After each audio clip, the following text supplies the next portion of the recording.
ખાડી વિસ્તારમાં ચાલી રહેલા યુદ્ધ અંગે ફેલાયેલી અફવાઓના કારણે વડોદરા શહેરમાં પેટ્રોલ પંપ ઉપર લાંબી કતારો જોવા મળી રહી છે.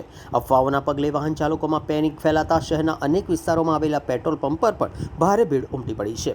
પરિસ્થિતિને ધ્યાનમાં રાખીને પોલીસ વિભાગે તાત્કાલિક જાહેર એનાઉન્સમેન્ટ કરીને લોકોને શાંતિ જાળવવા અને પેનિક ન થવા અપીલ કરી છે.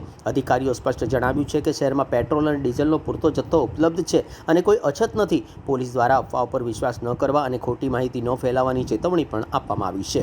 અફવા ફેલાવી કાયદેસર ગુનો ગણાય છે તે અંગે લોકોને માહિતગાર કરવામાં આવી રહ્યા છે. ત્યારે વડોદરા શહેરના પ્રતાપનગર વિસ્તારમાં આવેલા પેટ્રોલ પંપ સહિતના પેટ્રોલ પંપ ઉપર પોલીસની ટીમે સ્થળ પર જઈ લોકોને સમજાવ્યા અને પરિસ્થિતિ સામાન્ય બનાવવા પ્રયાસ કર્યો હતો. હાલ શહેરમાં સ્થિતિ નિયંત્રણ હેઠળ હોવાનું પોલીસ દ્વારા જણાવાઈ રહ્યું છે.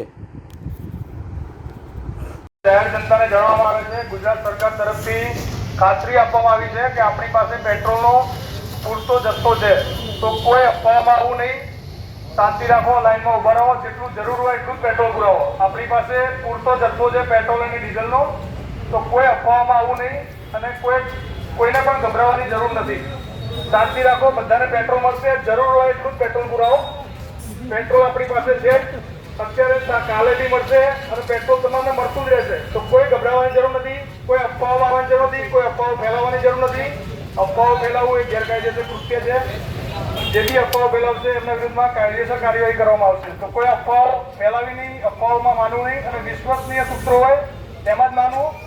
સરકાર તરફથી આપણને પૂરી ખાતરી આપવામાં આવી છે કે આપણી પાસે પૂરતો પેટ્રોલ અને ડીઝલનો જથ્થો છે, તો શાંતિ રાખો, લાઈનમાં ઉભા રહો, તમામને પેટ્રોલ મળશે.